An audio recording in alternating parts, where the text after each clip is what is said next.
Bom dia, irmãos. Tudo bem com vocês? Que a graça e a paz do Senhor Jesus Cristo estejam sobre todos nessa manhã tão especial e abençoada de domingo, dia do Senhor. Já tivemos uma abertura debaixo da graça de Deus, uma abertura edificante. Glória a Deus por isso. Que o Senhor abençoe a nossa liderança, abençoe os professores todos que estão ministrando nesse momento. Damos continuidade à nossa revista. Já vamos entrar hoje na lição de número 10, continuando a trabalhar sobre o olhar de Jesus sobre a sua igreja. Já abordamos nas semanas anteriores as cartas do Senhor Jesus às igrejas da Ásia, extraindo lições preciosas. E continuamos nesse tema, nessa abordagem. A forma como Deus trabalha, e Deus guarda, Deus cuida, e Deus dirige a sua igreja. Deus guarda a sua igreja. Então esse é o tema da lição de hoje, baseado não lá em Apocalipse, mas numa outra passagem, em Marcos capítulo 11, versículo 12 a 14. Com o seguinte tema: Cristo inspeciona a sua igreja. Nada de palavras vazias. Vamos lá. O texto é este. Vamos lá. Vamos fazer a leitura. E quando entrou em Jerusalém, no templo, tendo observado tudo, como fosse já tarde, saiu para Betânia com os 12. No dia seguinte, quando saíram de Betânia, que fica ao lado de Jerusalém, muito próxima, teve fome. E vendo de longe uma figueira com folhas, foi ver se nela, porventura, acharia alguma coisa. Aproximando-se dela, nada achou, senão folhas, porque não era tempo de figos. Então lhe disse Jesus: Nunca jamais coma alguém fruto de ti. E seus discípulos ouviram isso. Vamos orar. Ó Deus amado, abençoa a nossa amada igreja, abençoa as famílias da nossa igreja, guardando nesses dias difíceis, ó Pai, sustentando. Mas sustentando acima de tudo espiritualmente, Senhor, para que o coração, nosso coração, não seja levado pelas tentações desse mundo, pelos pensamentos desse mundo, e nos afastemos do Senhor. Que não possamos esmorecer na fé, nem perder, ó Pai, a nossa visão do reino do Senhor, da vontade do Senhor, do evangelho do Senhor. Tenha misericórdia, abençoa cada família, cada casal, ó Pai, para que cresçam na palavra, cresçam espiritualmente, cresçam na graça do Senhor e sejamos fortes e firmes nesses dias tão complicados que estamos vivendo. Tenha misericórdia, cuida da tua igreja, cuida da nossa vida e fala o nosso coração nesta manhã, nesse texto tão precioso. Em nome de Jesus, nosso Senhor. Amém. Amém. Que Deus ilumine o nosso coração e abençoe a nossa vida espiritual através da sua palavra. Que o seu espírito nesse momento, amado, seja de sede e desejo de aprender no Senhor. Apesar de ser dessa forma remota, o que é muito complicado, é importante que você mantenha o espírito de estudo, de reflexão e de adoração ao Senhor. Senão nossa mente pode nos trair, podemos nos dispersar facilmente e atentar a detalhes que às vezes não estão de acordo, não em comunhão com a palavra, com o texto e com o momento que estamos desfrutando. Então eu peço, irmão, concentração espiritual na palavra do Senhor e na ministração. E juntos vamos crescer assim. Vamos lá. Tudo vai bem quando tudo está bem. É uma introdução que temos na nossa revista. Quando tudo está bem, né? Vai tudo bem. Esta afirmação parece resumir muito bem o cristianismo muito fraco dos nossos dias. Quando tudo está bem as coisas espirituais, está bem com Deus. Mas as coisas dificultam na vida, alguma situação, e estamos vendo momentos de provações. Aí será que está tudo bem mesmo? É uma pergunta muito interessante, né? Será que está tudo bem mesmo com a gente? Quando tudo vai bem, aparentam ter um compromisso firme com Deus, uma comunhão com Deus, né? Declaram seu amor a Jesus, fazem afirmações, convicções doutrinárias, firmeza na igreja, né? Trabalho, demonstram até ter prazer na expansão do reino de Deus, no trabalho evangelístico e missionário. Mas, olha, é um problema. Quando surgem os problemas da vida, eles agem como se não fossem nem crentes, nem cristãos, como se nunca tivessem ouvido falar de Jesus. Ficam à parte, ficam alheios, O que está acontecendo? O que acontece com alguns cristãos assim? Esse milagre de Jesus aqui nos ensina muitas coisas, tá? Em vez de um disfarce de uma bonita folhagem, nós precisamos produzir frutos de um piedoso relacionamento com Deus em Cristo Jesus. Jesus foi até aquela figueira porque tinha folhas. Esperava ter um figo, não tinha figo. E Jesus então dá uma palavra de maldição contra aquela igreja, contra aquela árvore, né? Aquela figueira ali. E o ensino é para a igreja, o ensino é para nós. Para nós. E aqui, esse aqui é um resumo da lição. Em vez de uma vida que apenas é uma aparência, um disfarce, uma bela folhagem para as pessoas verem, nós precisamos produzir frutos de um relacionamento piedoso, sincero, verdadeiro com Deus em Cristo Jesus. Esta, meus irmãos, é a proposição principal. É a síntese da nossa aula de hoje, tá? Em vez de uma aparência, uma folhagem, Deus quer fruto na minha vida, na tua vida, na tua vida. Então vamos lá. Que lições aprendemos nessa passagem? São muitas, tá? São muitas. Mas vamos nos deter a 4 pontos aqui. Primeiro, aprendemos acerca da importância dos frutos. A importância dos frutos. O Senhor esperava fruto naquela figueira, mas não tinha, só tinha folha. Bom, vamos entender um pouquinho o contexto ali. Não era tempo de figos realmente. Olha, não era tempo de figos. Tá? Por quê? Porque a ocasião que Jesus passou ali com seus discípulos, aquele momento ali, entrando em Jerusalém, era muito próximo da época da Páscoa, em abril, para você entender. Então a Páscoa era em abril, era o contexto da época, do momento que Jesus estava com os discípulos passando ali naquele local. Os brotos da figueira começavam a surgir no mês de março, e estariam prontos para ser colhidos ainda entre maio e junho. Jesus passou ali em abril. Ou seja, não era para ter figo. Porém, havia uma coisa muito interessante. Não era para ter figo, mas ele tem folhas. E as folhas são um sinal de haver fruto. Esse é o problema daquela figueira. Havia algo incomum com aquela figueira, né? Ela já apresentava muita folhagem. E os frutos, como eu disse, nascem junto com a folhagem e às vezes até antes disso. Então, como havia folhagem, o Senhor se dirigiu àquela árvore. Diz o texto que Jesus estava com fome. E por isso ela foi inspecionar aquela figueira na esperança de encontrar o fruto. Mas ficou desapontado. Desapontado. Né? É uma ilustração. Certamente tudo isso aqui. E Jesus sabia disso.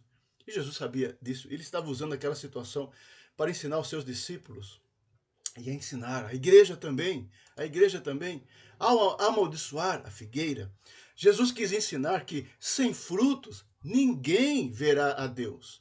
Sem frutos espirituais, sem frutos verdadeiros, sem frutos de uma regeneração, sem frutos de uma genuína conversão, não há salvação, não há vida eterna e ninguém verá a Deus. Aprendemos também, em primeiro lugar, a importância dos frutos. Em segundo lugar, baseado nesse texto, algumas impressões interessantes que o autor da revista fez com muita propriedade. Nós vamos trabalhar em cima disso mesmo.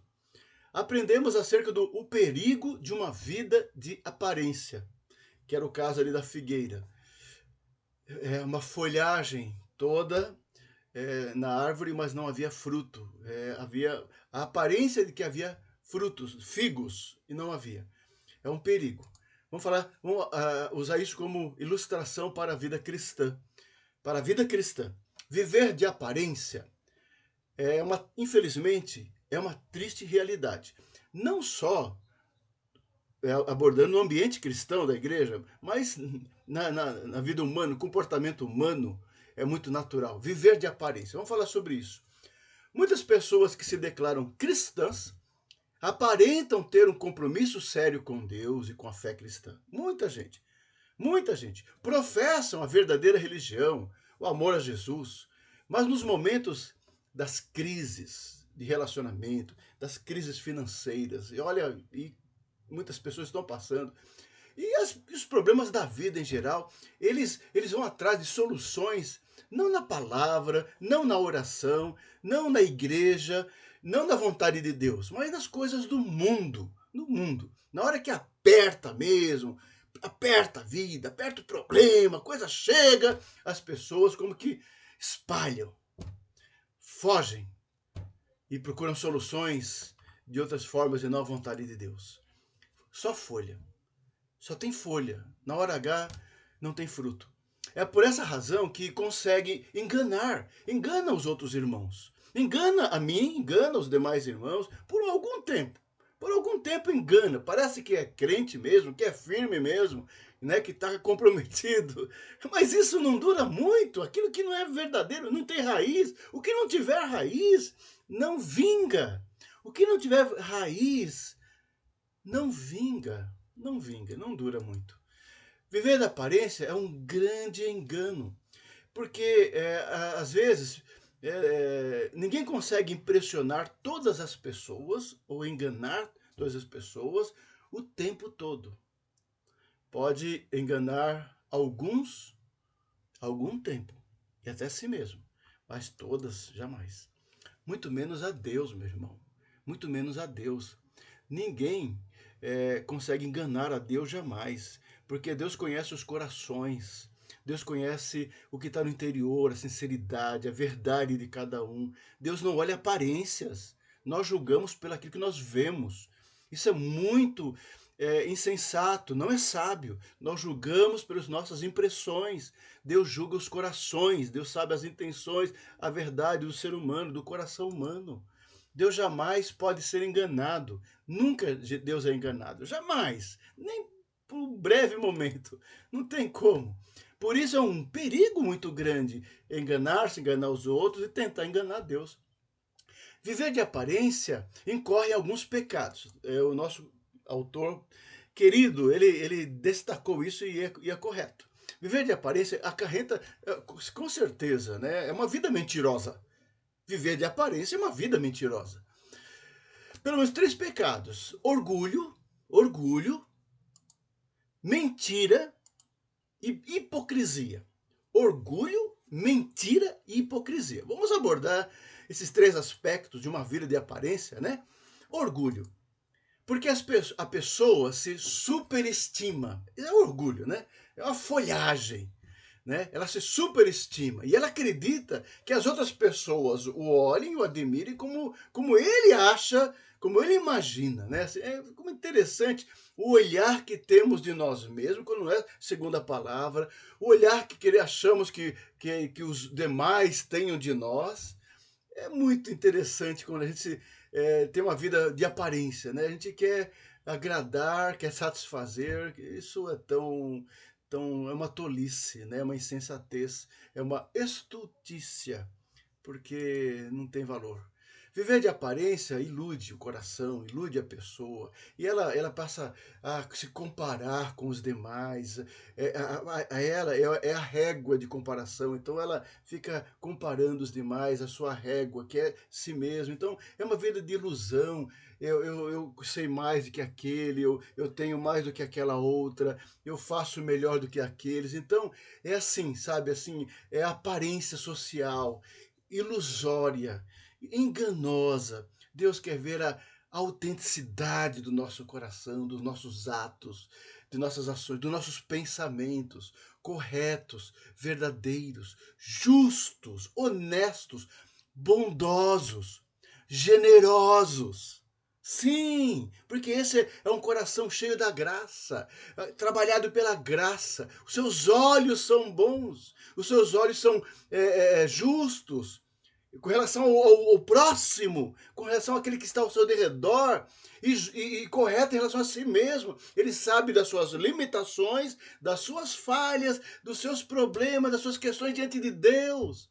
Então, no coração temente, não há lugar para o orgulho, mas no coração enganoso, o coração que vive da aparência, para se mostrar, aparecer, ele é tomado de orgulho, ilude os demais e tenta iludir-se a si. Bobagem. Tudo isso, meu irmão, não passa de folhagem. tudo isso não passa de folhagem. Ou seja, devemos ser muito maduros em perceber e discernir o que é verdadeiro, o que é autêntico e aquilo que é apenas ostentação e folha. E folha. O segundo pecado, assim, que pode incorrer uma vida de aparência é a mentira. A mentira. Uma vida mentirosa, uma vida enganosa. Consiste em aparentar aquilo que a pessoa não é e aquilo que ela não tem, ou seja, de ostentação. É mentira, é uma vida mentirosa. Ela, não é aquilo que é. Por isso, assim, é um desafio para mim e para você continuamente em oração, para termos um coração sempre quebrantado diante do Senhor, quebrantado diante de Deus, para sermos verdadeiros, acima de tudo, diante do Senhor, todo dia, para não sermos tomados de pensamentos de vaidade, de soberba, de arrogância, sabe, de orgulho e olhar para o próximo como se estivesse acima dos demais, sempre num olhar julgador, avaliador. Isso é tão mentiroso, é um auto-engano de que nós somos melhores que nós estamos acima de, e ninguém está acima de, e nem é melhor que ninguém. É folha, é folha. E a folha é mente, a folha é enganosa, né? Por isso, muito cuidado com as folhas, né? A folha é uma ilusão que a pessoa escolhe viver. Ela cria para si uma imagem, ela projeta uma imagem, ela constrói uma imagem simplesmente, mas não passa de folha. Não é verdade. Ela mente para os outros e mente para si mesma. É apenas folha. No entanto, a mentira, meu irmão, minha irmã, sempre terá um prazo curto, um prazo de validade. Curto, tá? Mais cedo ou mais tarde, o que é oculto há de ser revelado. Por isso, é viver dia a dia, sempre, com o seu olhar correto diante do Senhor e diante do próximo, e diante da igreja, e diante do irmão. É a vida, é uma vida que você tem que construir assim, de honestidade, de verdade, de integridade diante do próximo. Porque a mentira, uma vida de mentira e de ilusão, não passa também de folha, de folhagem. O terceiro pecado alistado é a hipocrisia. Está tudo interrelacionado. O orgulho, a mentira e a hipocrisia são irmãos. São irmãos. A hipocrisia é a arte de atuar. Por exemplo, a Bíblia fala muito sobre a hipocrisia dos fariseus. Fariseus era aquela seita mais religiosa, mais conservadora, mais ortodoxa ali dos judeus, e Jesus condenou veementemente. O capítulo 23 do Evangelho de Mateus praticamente é destinado somente ao julgamento de Jesus, o discurso de julgamento de Jesus contra os escribas e os fariseus por causa da hipocrisia das suas ações.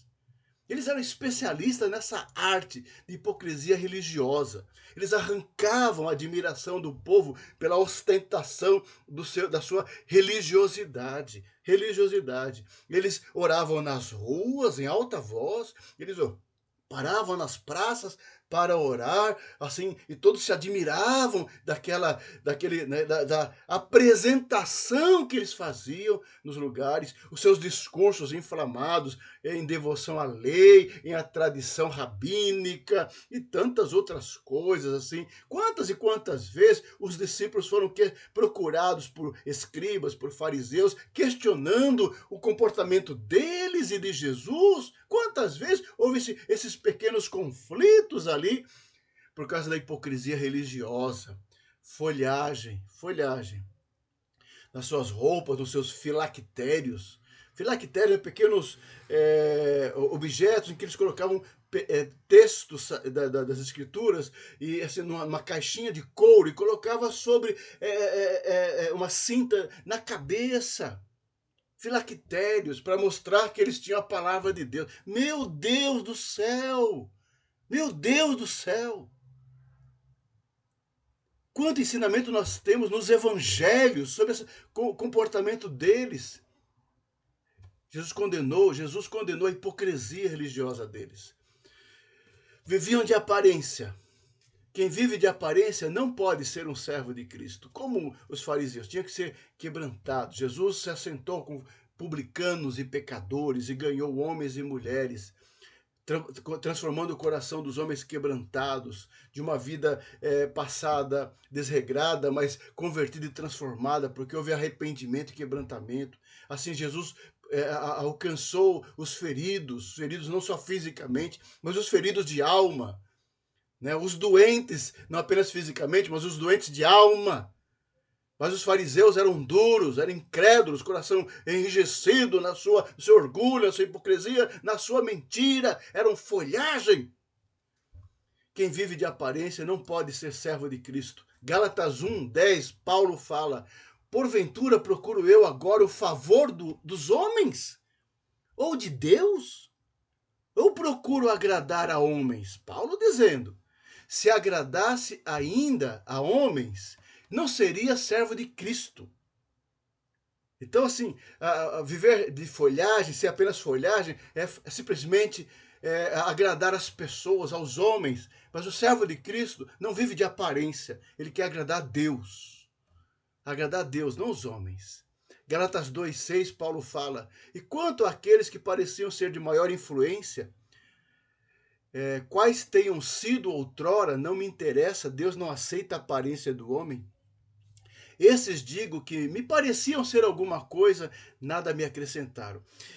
Os irmãos entendendo a carta aos Gálatas, no capítulo 2, ele está dando um breve testemunho da sua experiência, da sua conversão e da trajetória do seu discipulado, como ele conheceu os apóstolos, como ele conheceu os líderes da igreja em Jerusalém. Então, no capítulo 2, ele dá esse depoimento, né, de que ele encontrou homens que tinha, aos olhos humanos, assim, ostentava alguma aparência, né, de alguma coisa, e ele, consciente disso, sabia de que é Deus que deve ser agradado. Quem vive de aparência passará com esse mundo, porque o irmão sabe disso, né? Passará o céu e a terra, vai passar tudo. Você vai ter como referência essa estrutura, as coisas como nós conhecemos, tudo que você vê, vai passar, é aparência. Nosso coração está aqui. Paulo fala na sua carta aos Coríntios, capítulo 7, diz: os que se utilizam do mundo, nós não fazemos, nós não somos do mundo, mas nos utilizamos do mundo, como se dele não usasse, porque sabedores que somos, como diz Paulo, pelo Espírito Santo do Senhor, a aparência deste mundo passa, passa. Ah, folhagem. O mundo de aparências, os homens dão valor a tantas coisas tolas e fúteis e passageiras. Tudo isso não passa de folhagem, meu irmão. Folhagem, aparência. Então, é o perigo de viver de aparência. É um engano. Viver de aparência é um engano. Temos que ser verdadeiros servos de Deus, convertidos, regenerados, convictos da nossa fé, da nossa crença em Jesus Cristo, discípulos de Jesus, prontos a servir, adorar, trabalhar por causa dele e por ele, para o povo dele, tão somente. É assim o servo do Senhor. Aprendemos também que Jesus, ele abomina a hipocrisia humana, religiosa, falsa, enganosa. Né? Jesus conhece a natureza humana perfeitamente, porque ele é Deus. Ele é Deus, e porque ele também foi tentado em todas as coisas, como diz a palavra, e sem pecado. Ele também foi tentado. Como homem, né? Na plena humanidade, na perfeita humanidade, né? Ele teve todas as nossas capacidades, toda a nossa condição humana, ele experimentou, porém sem pecado. Por isso o Senhor Jesus sabe o que é ser tentado. E sabe da nossa fraqueza, da nossa limitação, até a tentação de ostentarmos, até a tentação de viver de aparência e mostrar aos outros alguma coisa. Ele sabe disso, ele não se deixou levar por isso.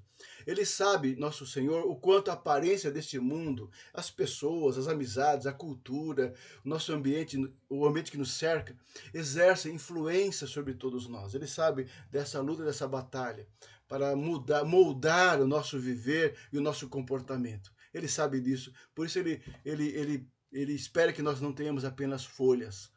a aparência, mas ele conhece o nosso coração, a nossa fé, a nossa relação com ele acima de todas as coisas. Não o que aparenta externamente, mas o que é real internamente, que é a obra dele no coração do seu povo, dos seus filhos. Nós aprendemos que Jesus ele inspeciona todos nós, é aquele que abomina a hipocrisia, como dos fariseus e também do falso cristianismo, a mesma coisa, não é diferente.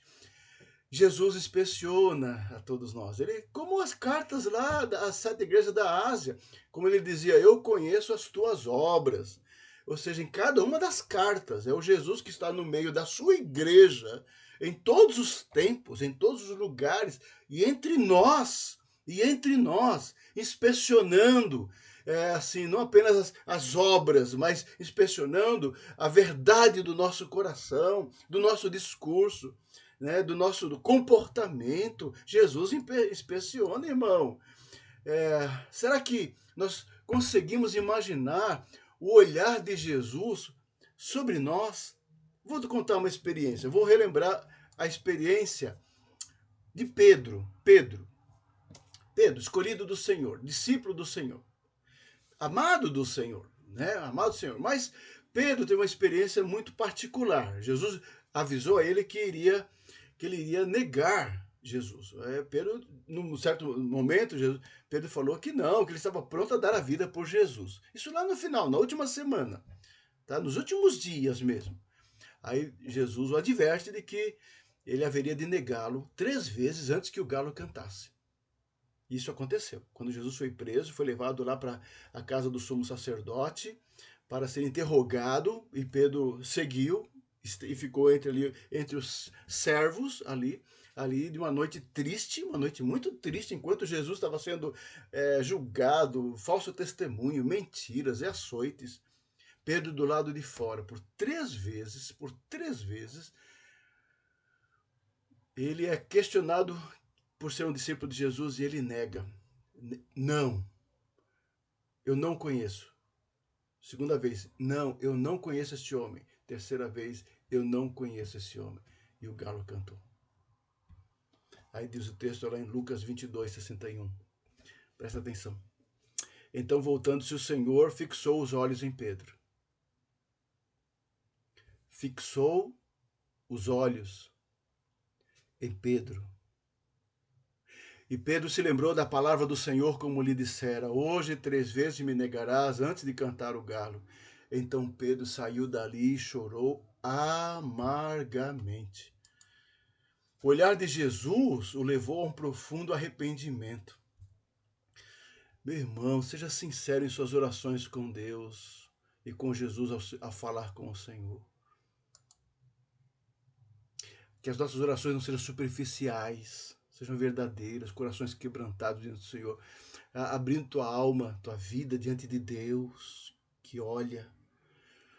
Em seu caso, o olhar de Jesus, no caso de Pedro, levou a mudança, arrependimento, transformação sincera. Que possamos ter essa consciência de que Jesus olha. Ele olha a cada um de nós o tempo todo, para nos fazer pensar e refletir. No caso da figueira sem frutos, olha só, Jesus poderia tê-la transformado naquela hora e fazer dela uma árvore frutífera, mas Jesus não fez isso. Ele poderia ter feito isso. Então, que ali nascesse figo, naquele momento. Ele não fez. Ele usou a situação para ensinar uma verdade para todos nós. Que verdade?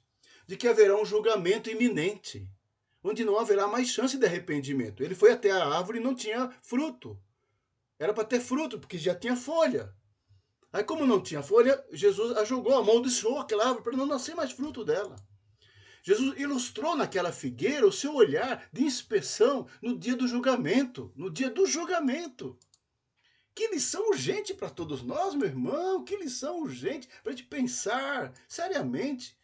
Aquele que se gloria de aparência, de um cristianismo superficial, de boca para fora, que confia nas suas folhagens, na sua história, na sua religiosidade, na sua tradição, nas suas conquistas e realizações, está perdido. Está perdido. Porque se temos que gloriar, se temos uma coisa para nos gloriar, é a cruz de Cristo. Somente é a cruz de Cristo. Paulo fala isso escrevendo aos Gálatas. Se tem uma coisa para nos gloriarmos diante de Deus, somente não são nossas obras, mas a cruz de Cristo, que nos fez filho, que nos redimiu, que nos resgatou, que nos salvou, que nos justificou, para que não batamos no peito diante de Deus, jamais, jamais, por coisa alguma.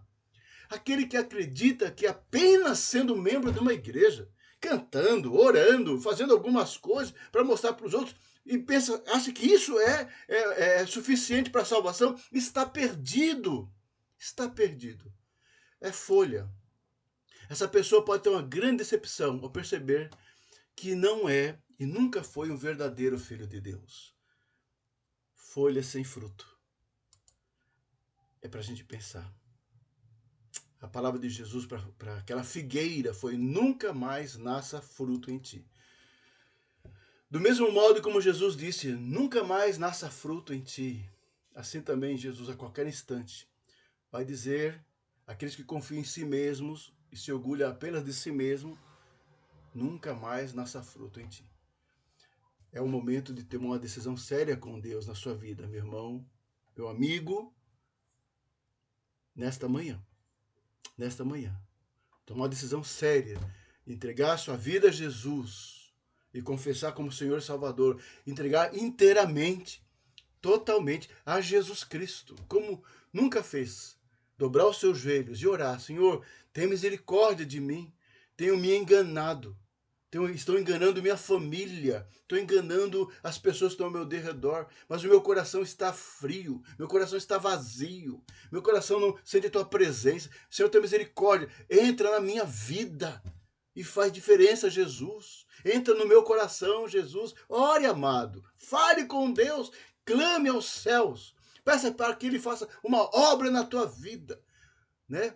E não se permita estar numa zona de conforto, enganosa, mentirosa. Não. Busque, deseje para você um cristianismo autêntico, um cristianismo verdadeiro, cheio de graça, de alegria, de entusiasmo, de amor, de paz, de bondade, de generosidade, de amor a Deus e amor ao próximo, perdoe. E amor ao próximo. Aquela figueira Jesus amaldiçoou, dizendo: nunca mais nasça fruto de ti, porque ela não tinha nada, só tinha folha. Oh, Jesus. Esse era o perigo daquelas igrejas da Ásia, de muitas delas, folhas sem fruto. Concluindo, meu irmão, essa meditação de hoje tão importante, né? Tão importante para a nossa vida espiritual, né? Deus está testando sua igreja, né? É um tempo de prova, com certeza, para todos nós, para todos. Difícil. Mas como será que estamos passando essa pandemia? Nossa fé para com Deus, né? Se continuamos cristãos firmes, né? Apesar da dificuldade, e fiéis ao Senhor, fiéis como crentes, fiéis em nossa dedicação, em nossa consagração ao Senhor, continuamos fiéis? É uma boa pergunta, né? Continuamos fiéis. Não está fácil. Estamos assim, no segundo ano da pandemia, orando para se acabar logo. Mas como estamos agora, nessa manhã? Como é que você está na tua vida espiritual? Tá com aquele anseio como eu estou? Daqui a algumas semanas vamos voltar para a igreja, a comunhão, o trabalho do Senhor. Você está assim, nessa mesma disposição? Ou está desanimado? Ou está esmorecido, desacreditado das pessoas, dos seus líderes, da sua igreja? Como é que você está? Como é que você está, meu irmão? É um momento sério de pensar, de reflexão, de colocar-se diante do Senhor e falar: Senhor, tira essa nuvem ruim da minha vida. Olha assim, peça para Deus tirar esses pensamentos maus. Cuidado com os pensamentos. Em vez de o disfarce de uma bonita folhagem que engana todo mundo, não. Precisamos produzir frutos de um piedoso relacionamento com Deus em Cristo Jesus, meu irmão. com certeza. Deus não se impressiona com aparências e Deus requer que mostremos a obra que Jesus realizou em nós. Deus não se engana com as aparências. Ele quer fruto de nossa conversão genuína, verdadeira. Devemos viver, então, uma vida cristã coerente, com a nossa fé e produzir frutos. Frutos de justiça, de bondade, de retidão, de amor, frutos do Espírito, que demonstrem evidencie a nossa comunhão com Jesus, a nossa vida com Jesus, a nossa união com o Senhor Jesus. Amém? Que Deus nos ajude. Vou compartilhar, para finalizar, alguns textos, outros textos, para a gente ampliar nossa visão da importância dos frutos na vida de um justo, de um homem temente a Deus. Então, por favor, me acompanhe. Salmo capítulo 1, versículo 3, diz assim: o justo, falando do justo, o justo é como a árvore plantada junto à corrente de águas, que no devido tempo dá o seu fruto, e cuja folhagem não murcha, e tudo quanto ele faz será bem-sucedido. É assim. E antes o seu prazer está na lei do Senhor, e na sua lei medita de dia e de noite. Todo esse texto lindo do Salmo 1. Ele é como uma árvore plantada, arraigada à corrente de águas, recebendo o alimento de Deus. E no devido tempo sempre dá o seu fruto, e a folhagem não murcha, e tudo que faz é bem sucedido. É assim o Senhor.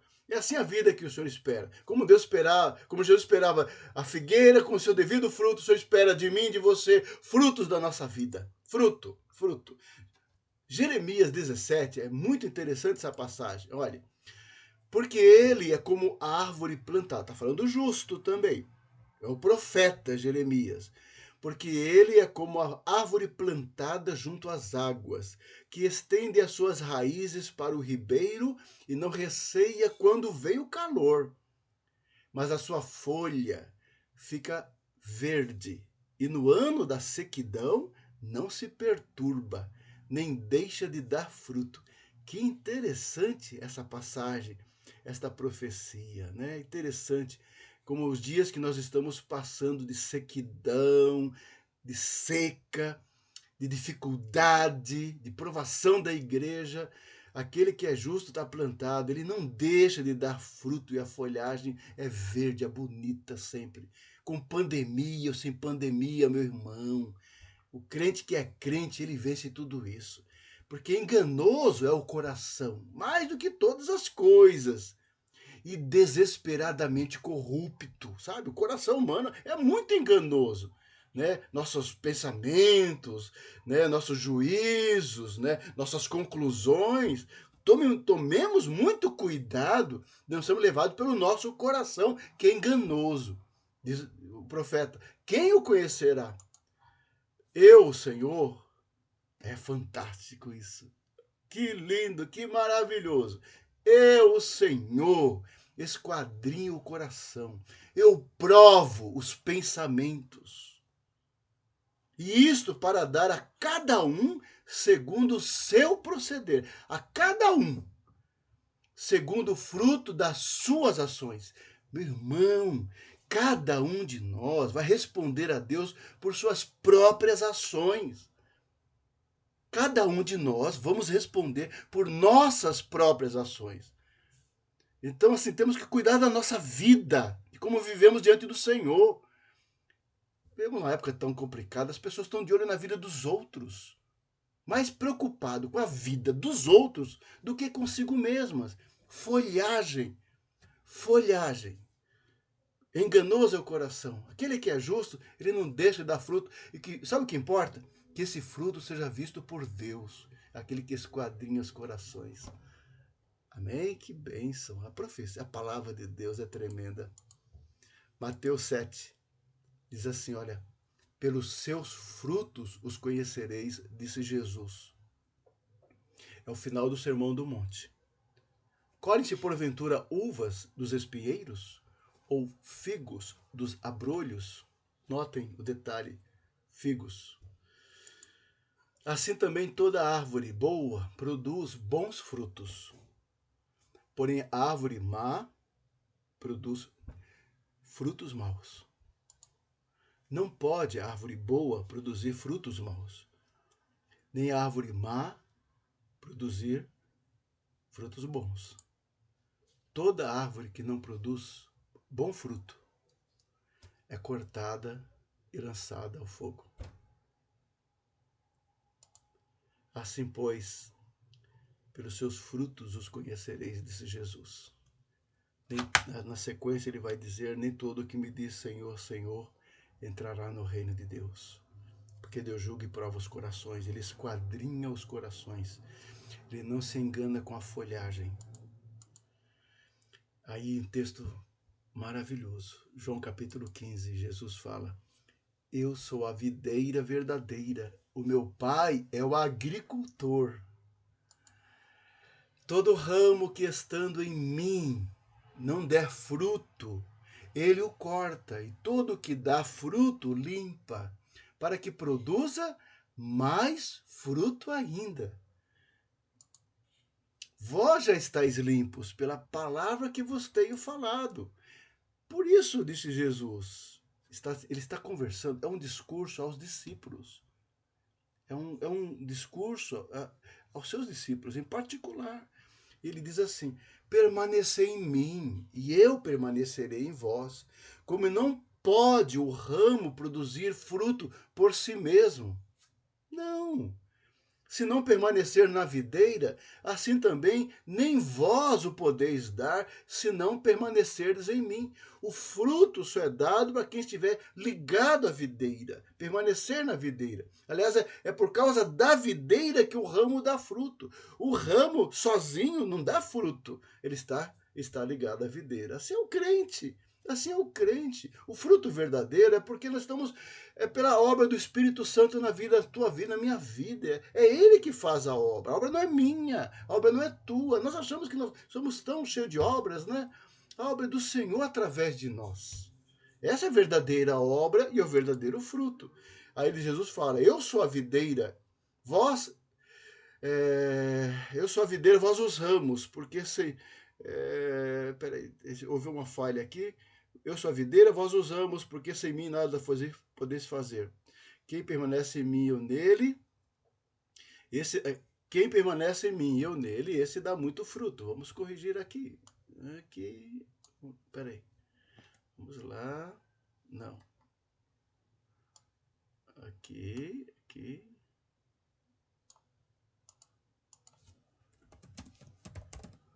Isso. Ok. Aqui, isso, vamos lá, vós os ramos, quem permanece em mim e eu nele, se dá muito fruto, porque sem mim nada podeis fazer. Ok? Ficou um pouquinho errado aqui nosso versículo, mas é isso que Jesus falou. Sem mim nada podeis fazer, sem Jesus não há poder na obra, no trabalho. Ainda João 15:8 ele diz, nisto é glorificado meu Pai, em que deis muito fruto, muito fruto. Nisto é glorificado Deus, é o Pai Celestial. E assim nos tornaremos seus discípulos. Então a igreja, eu, você, nós, é produzir fruto para a glória do Senhor. João 15:16, não foste vós que me escolhestes a mim, pelo contrário, eu vos escolhi a vós outros, eu vos designei para que vades e deis fruto. Deis fruto. O discípulo de Jesus, o crente, foi chamado, foi salvo, escolhido para dar fruto. E diz Jesus, e o vosso fruto permaneça, a fim de que tudo quanto pedires ao Pai, em meu nome ele vos conceda. Ou seja, ele é a videira, nós os ramos. E permanecendo nele, fomos chamados, como discípulos de Jesus, a dar muito fruto e o fruto permanecer. Louvado seja Deus por isso, amado irmão. E finalizando esse texto muito precioso, Salmo 92, diz assim, ó, aí chama a atenção dos irmãos. Na velhice darão ainda frutos. Está falando do justo. Voltando lá para o Salmo 1, do justo, cuja árvore está arraigada e recebe o alimento de Deus, recebe o sustento de Deus e tem um vigor e a folhagem de Deus. Na velhice darão ainda frutos, serão cheios de seiva e de verdor. porque assim é o servo de Deus, assim é o homem de Deus, para anunciar que o Senhor é reto, porque é Deus que faz isso. Quem dá o fruto é Deus, aos homens de Deus, pelo poder de Deus. Eu coloquei aí, de propósito, a foto do presbítero Azor Ferreira, seus mais de 80 anos de idade, trabalhando de uma forma intensa na obra do Senhor, com muitos frutos, que foi recolhido pelo Senhor recentemente. Um homem de Deus, um homem exemplar, dedicando a sua vida e sendo usado por Deus o tempo todo, até os seus últimos dias, quando foi vencido pela enfermidade, mas cumprindo a promessa do Salmo 92, que se cumpre na minha vida, na vida dele e na tua vida, meu irmão. Vemos a sociedade que tem os seus padrões, suas referências. Isso não quer dizer nada, nada aos olhos de Deus. Porque o Senhor cuida da sua igreja e usa os seus servos e chama os seus homens. E Ele é quem capacita e que Ele usa para a sua glória. E darão frutos, sim. Frutos enquanto Deus assim usar e abençoar suas vidas. Amém? Jesus foi até aquela figueira e não tinha fruto. Era só folhagem. Que Deus nos livre de sermos apenas só folhagem. Que Deus produza fruto na nossa vida cada vez mais. Que lição preciosa, muito séria para a nossa reflexão. Que Deus abençoe você nesse domingo de consagração ao Senhor. Consagração ao Senhor. Muito obrigado, meu irmão. Que a bênção e a paz do Senhor esteja na tua casa. E a tua casa seja uma referência do vigor, do frescor, da ação do Espírito Santo no teu lar, na tua vida, no teu coração, na tua alma. Tá? Uma experiência de vida, de alegria. Alegria do Espírito Santo, meu irmão amado. De fé, uma fé entusiasmante, uma fé contagiante. De compromisso com a palavra de Deus, com a igreja de Deus, com o povo de Deus.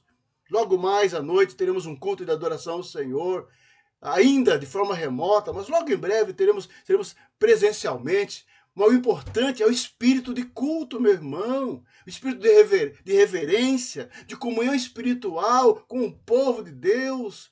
Isso que importa em nosso coração, nesses dias maus, nesses dias frios, nesse dia que isola as pessoas, afasta as pessoas. Não afasta apenas fisicamente, não. Afasta também emocionalmente, afasta na mente também. É uma sutileza como o Satanás faz uma obra, um estrago no coração de muita gente. Por isso, amado irmão, seja tomado pelo Senhor nesse dia e nessa manhã e tenha um domingo muito abençoado com a sua família e com a nossa igreja, com os irmãos, muito abençoado na presença do Senhor.